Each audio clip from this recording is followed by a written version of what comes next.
आप सभी बच्चों को मेरा प्यार भरा नमस्कार। मेरा नाम जिनेन गिलानी है और मेरी कंपनी का नाम प्राइम फ्रेश लिमिटेड है। और हम कृषि क्षेत्र में पिछले 17 सालों से काम कर रहे हैं। आज मैं आपको बताऊंगा कि कृषि क्षेत्र में कैसे अपने बिजनेस को स्थापित किया जा सकता है। पहले मैं अपनी पढ़ाई से लेकर बिजनेस में आने तक की छोटी सी कहानी बताऊंगा, जिससे आपको ये समझ में आएगा कि ये शुरुआत कैसे हुई। पढ़ाई से बिजनेस शुरू करने में क्या फायदा मिलता है और मदद मिलती है, उसके बारे में आपको जानकारी दूंगा। मैं एक्चुअली एक छोटे से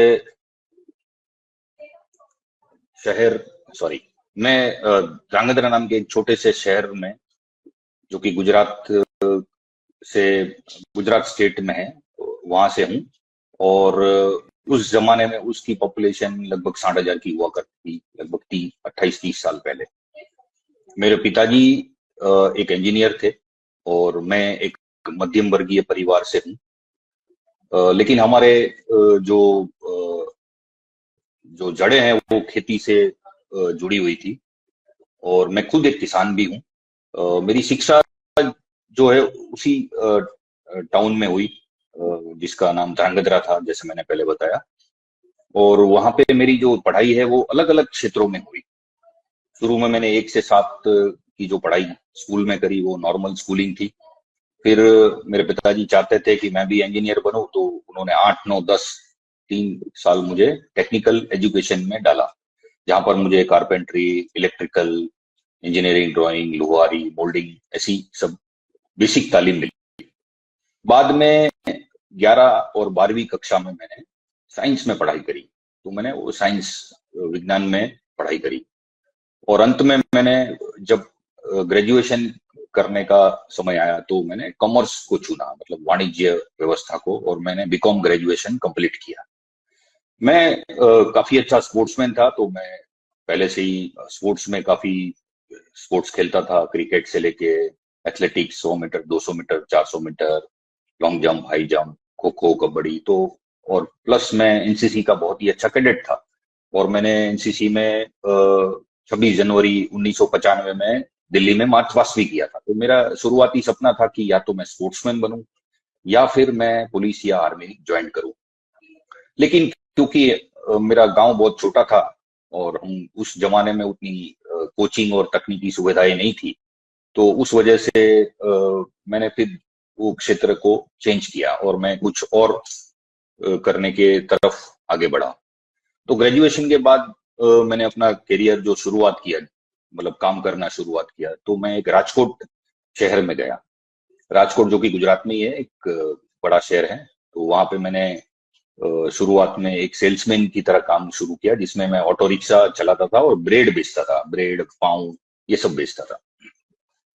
तो वहां पे मैंने शुरुआत जो थी मेरी थोड़ी कठिन थी, पहचान भी उतनी नहीं मिली थी। लेकिन धीरे धीरे फिर मुझे बहुत सारी छोटी छोटी कंपनियों में काम करने का मौका मिला। मैंने टोटल 11 साल लगभग जॉब करी है। इन 11 सालों में मैंने लगभग 5 कंपनियों में काम किया। एफएमसीजी मतलब फास्ट मूविंग गुड्स होता है, जैसे आप पार्ले जी खाते हो या तेल और टूथपेस्ट लेते हो, कोलगेट वगैरह, ऐसी कंपनियों में मैंने काम किया, जिसमें एक बहुत ही अच्छी कंपनी मुझे मिली, जिसका नाम था मैरिको, मैरिको इंडस्ट्रीज, जिनका पैराशूट नारियल तेल आता है, हेरन केयर, शांति आंवला, आपको पता ही होगा, जानकारी होगी कि वो एक बहुत अच्छी कंपनी है, बहुत बड़ी कंपनी है। तो उसमें मैंने तकरीबन 5.5 साल काम किया।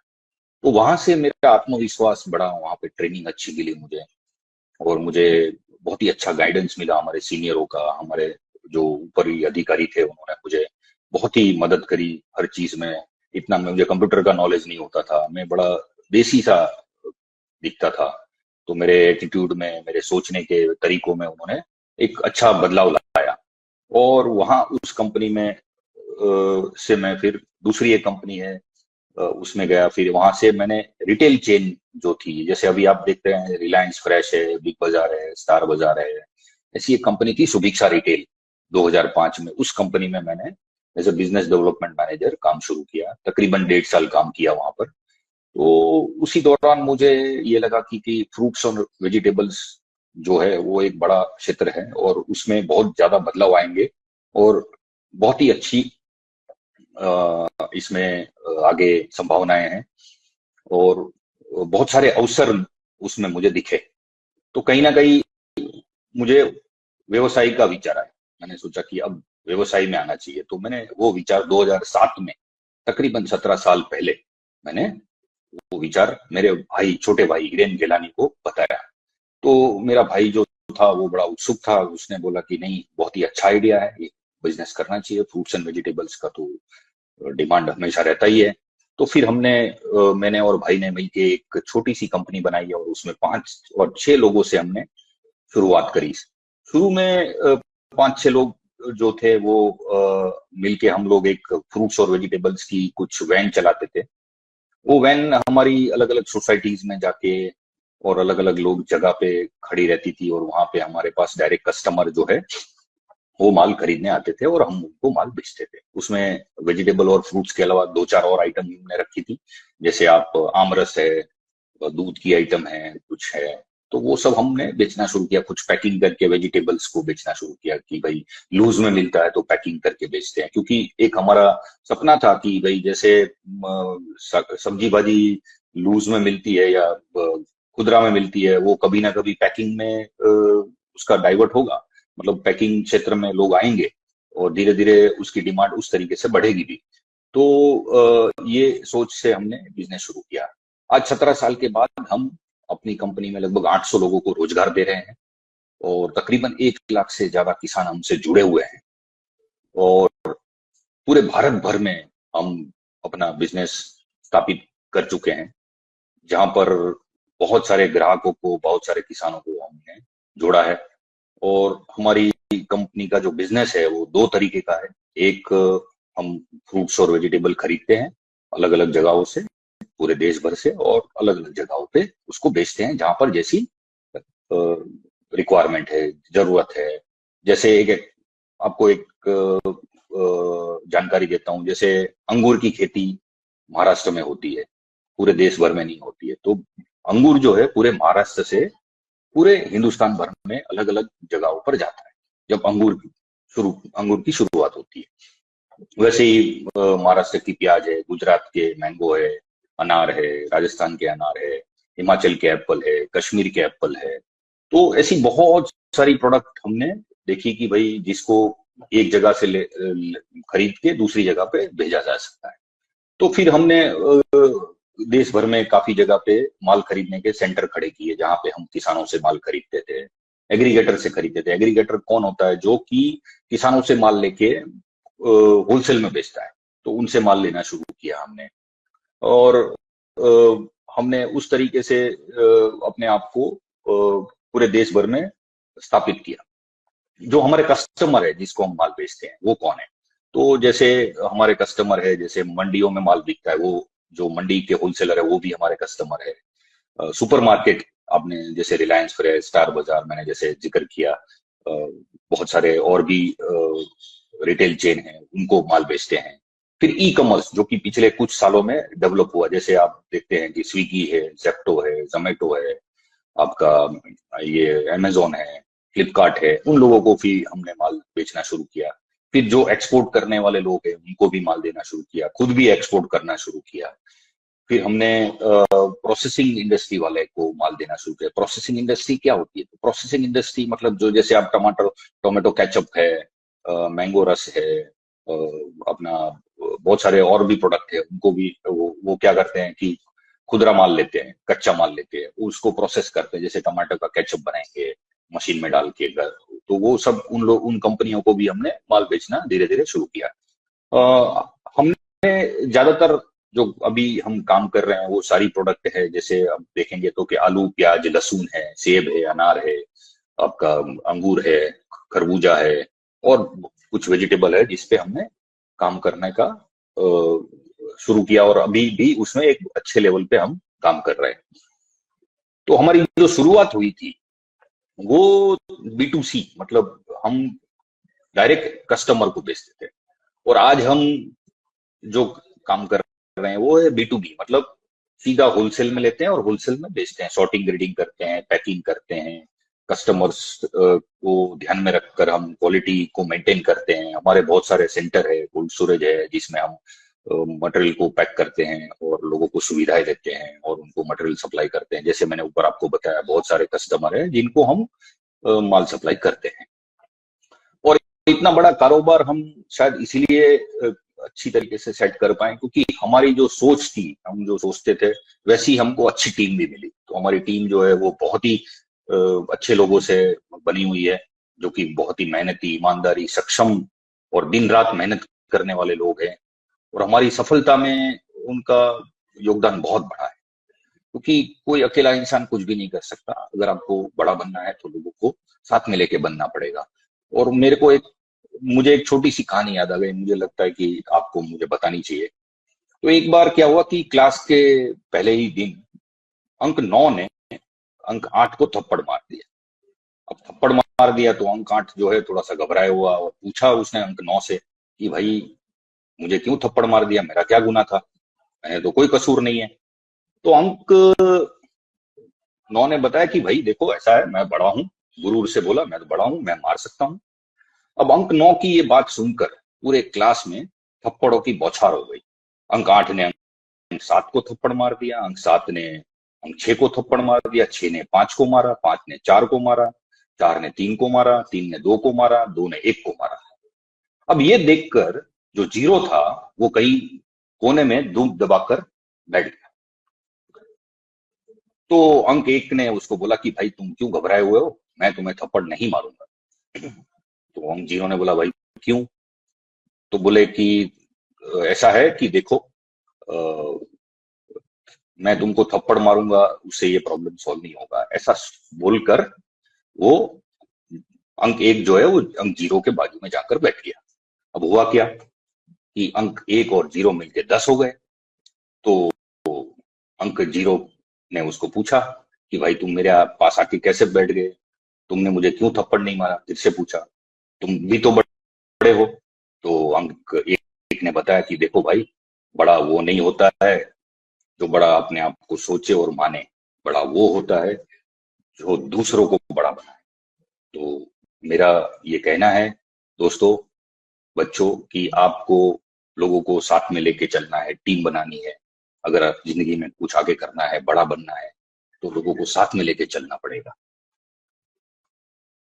दूसरा जो मैं आपको अभी आगे और जो बताऊंगा कि भाई कृषि क्षेत्र में आपको क्या आगे कैसे जाना चाहिए, किस तरीके से कृषि क्षेत्र में आगे बढ़ सकते हैं, क्या फायदे हैं, उसके बारे में मैं बताऊंगा।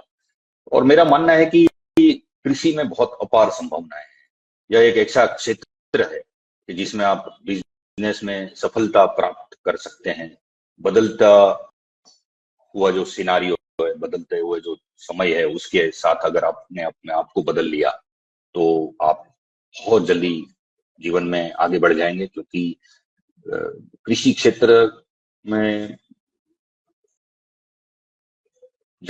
जहां तक मैंने देखा है, खेती और व्यापार दोनों साथ में चलते हैं।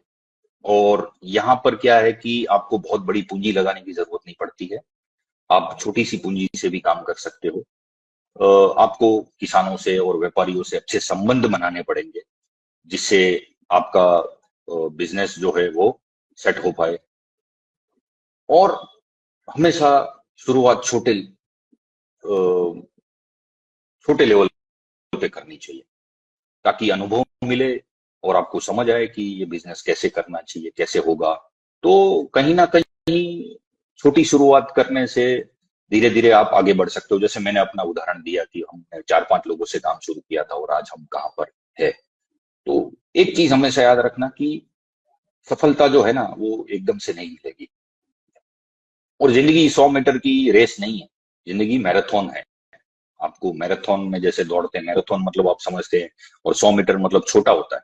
100 मीटर में तो आप फटाफट दौड़ के अपने आपको पहला या दूसरा नंबर पे जल्दी से आपका आ जाएगा। लेकिन मैराथन में दौड़ना, इसका मतलब यह है कि शुरुआत से लेकर अंत तक एक ही स्पीड से दौड़ना पड़ता है। और मैराथन होती है 5-6 किलोमीटर, 10 किलोमीटर की, ऐसे ही जिंदगी भी मैराथन है, बिजनेस भी मैराथन है। तो मैराथन की तरह दौड़ना आप, मैराथन में जैसे दौड़ना है वैसे दौड़ना आप लोग, और मेहनत करना, और मेहनत से थकान मत, थक थकना नहीं। और मेरा ये जाति तौर पे मानना है कि हमारे देश में लगभग 65% से ज्यादा लोग अभी भी कृषि व्यवसाय में जुड़े हुए हैं। और मेरा मैंने ओवरऑल जो देखा है, ये व्यापार में ध्यान केंद्रित करने से रोजगार के जो चांस है वो बढ़ जाएंगे, और नौकरियां जो है वो अभी, क्योंकि मिलना बहुत मुश्किल हो गया है, क्योंकि अभी देखिए गवर्नमेंट, सरकारी क्षेत्र में या प्राइवेट में अब नौकरियां मिलना थोड़ी मुश्किल हो गई है, क्योंकि एआई, आर्टिफिशियल इंटेलिजेंस का जमाना आ गया है, जहां पर एक आदमी का काम 10 आदमी, अरे 10 आदमी का काम एक आदमी मिलके कर लेता है। तो कहीं ना कहीं तकनीक उतनी बेहतरीन हो चुकी है कि अब नौकरी मिलना बहुत आगे मुश्किल रहेगा। तो ऐसे सिचुएशन में आप अपने आप को अभी से नौकरी से ज्यादा धंधे, बिजनेस में लाने के लिए सोच सकते हैं, और अभी से सोचना शुरू करेंगे तो कृषि क्षेत्र में अभी देखिए विज्ञान विज्ञान की सहायता से और एआई, आर्टिफिशियल इंटेलिजेंस की मदद से खेती में बहुत विकास होने लगा है। खेती जो पहले चैलेंजिंग होती थी उसको अभी धीरे धीरे लोग ढंग से करने लगे हैं। मैं ये मानता हूँ कि हमारे देश में बहुत सारे प्रॉब्लम्स हैं, जैसे कभी बारिश आती है कभी नहीं आती है, बहुत गर्मी पड़ती है कभी बहुत ठंडी पड़ती है, रास्ते ठीक नहीं है, सुविधाएं बहुत सारी, गांव, स्पेशली गांव के रास्ते ठीक नहीं है। अभी तो नेशनल हाईवे तो बहुत अच्छे बन चुके हैं, स्टेट हाईवे भी बहुत अच्छे बनने लगे हैं। तो आगे भी ये सब ठीक हो जाएगा। जब तक आप बड़े हो जाओगे, कुछ अच्छा धंधा करने लगोगे, तब तक तो बहुत अच्छी सुविधाएं और मिलने लगेगी। गवर्नमेंट भी काफी कृषि क्षेत्र में ध्यान दे रही है, और ये जो है आपको कहीं ना कहीं आगे बहुत अच्छा बेनिफिट देंगे।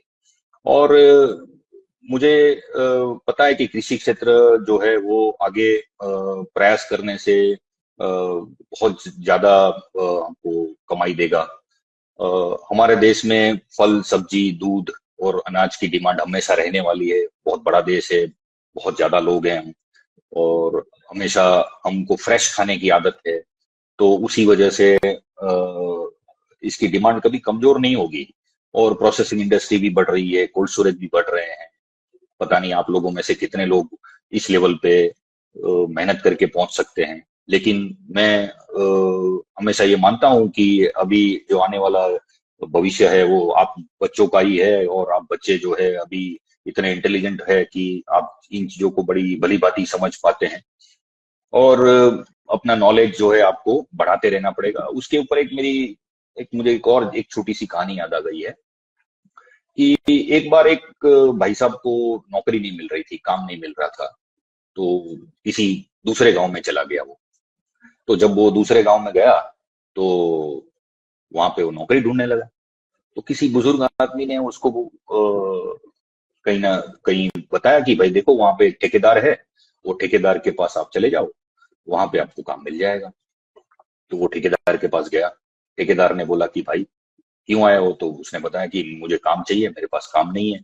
तो उस बंदे ने, ठेकेदार ने मतलब उसको बताया कि भाई ऐसा है, देखो मेरे पास काम तो है, लेकिन तुम्हारे पास कुल्हाड़ी है क्या? तो बोला हाँ मेरे पास कुल्हाड़ी है। तो बोले कल आ जाओ, एक पेड़ काटोगे तो 100 रुपए मिलेगा, यहाँ पे पेड़ काटना है आपको। तो वो बड़ा उत्सुक हो गया और बड़ा खुश हो गया कि काम मिल गया। तो दूसरे दिन वो कुल्हाड़ी लेके पहुंच गया। तो कुल्हाड़ी जब लेके वहां पहुंचा तो उसने पेड़ काटना शुरू किया। तो पहले ही दिन उसने 20 पेड़ काट दिए। तो 20 पेड़ काट दिए तो वो खुश हो गया, और उसको 2000 रुपये मिल गए। फिर दूसरे दिन गया तो उससे 19 ही पेड़ कटे। तीसरे दिन गया तो 18 ही पेड़ कटे। जैसे 20 दिन के बाद उससे एक ही पेड़ कटा। तो शुरुआत 20 पेड़ से की थी काटने की एक दिन में, और वो लास्ट में एक दिन में एक ही पेड़ काट पाया। तो वो बड़ा हैरान हो गया, बोला कि ये क्या हो गया मेरे साथ में। तो वो ठेकेदार के पास गया। ठेकेदार को बोला कि ऐसा कैसे हो गया? तो ठेकेदार बड़ा मुस्कुराया। तो ठेकेदार ने बोला देखो भाई, तुमने एक गलती की है। तुमने ना कुल्हाड़ी की धार नहीं निकाली थी। तो कुल्हाड़ी की धार निकालना बहुत जरूरी है। तो ऐसे ही हम सबको अपने नॉलेज की धार निकालना बहुत जरूरी है। मतलब हमको हमेशा अपने आप को, अपना नॉलेज को बढ़ाना चाहिए। तो पढ़ते रहना चाहिए। कृषि के जो व्यवसाय में जाना है आपको, वो सब आपको समझना चाहिए। उसके बारे में, विज्ञान विज्ञान के बारे में लगातार अपने आप को अपडेट करना चाहिए। तो कुल्हाड़ी की ये कहानी से आपको ये समझ में आया ही होगा। तो जो अ, अभी मैं आपको बता रहा था कृषि क्षेत्र के बारे में, और उसमें वापस आता हूँ कि तो हमारे देश में जो खाने पीने की जो चीजें हैं उसकी अ, हमेशा मांग रहेगी। आप कभी मत थकना। और ये मैं आपको बता रहा हूँ कि यही एक व्यवसाय है जो कि 12 महीने आपको रोजगार देगा, 12 महीने आपको कमाई मिलेगी।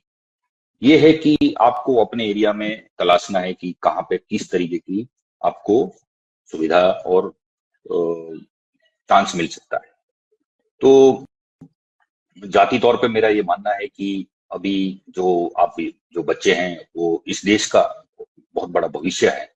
और ये देश तभी बड़ा बनेगा जब इस देश में कृषि के ऊपर लोग काम करेंगे, कृषि के विकास के बारे में सोचेंगे। क्योंकि कृषि ही एक जगह है जहां पर हमको रोजगार की कभी कमी नहीं रहेगी। और पढ़ाई पे बहुत ध्यान देना जरूरी है। पढ़ाई करने से ही आपको समझ में आएगा कि कृषि में कैसे आगे बढ़ा जा सकता है। तो पढ़ाई पे जरूर ध्यान दीजिए। और अंत में मैं आप सबको ये कहना चाहता हूँ कि मैं आप सबका बहुत बहुत आभारी हूँ कि आप सबने मुझे इतनी अच्छी तरीके से सुना और मेरे विचारों को जानने की कोशिश करी। मैं विकास काकवानी साहब और आस वैद्यालय को अपना आभार प्रकट करता हूँ। और उन्होंने जो मौका दिया उसके लिए मैं उनका बहुत बहुत आभारी हूँ। और भविष्य में कभी मौका मिलेगा तो फिर जरूर मुलाकात होगी। फिर से आप सभी लोगों का बहुत बहुत धन्यवाद, शुक्रिया, थैंक यू वेरी मच।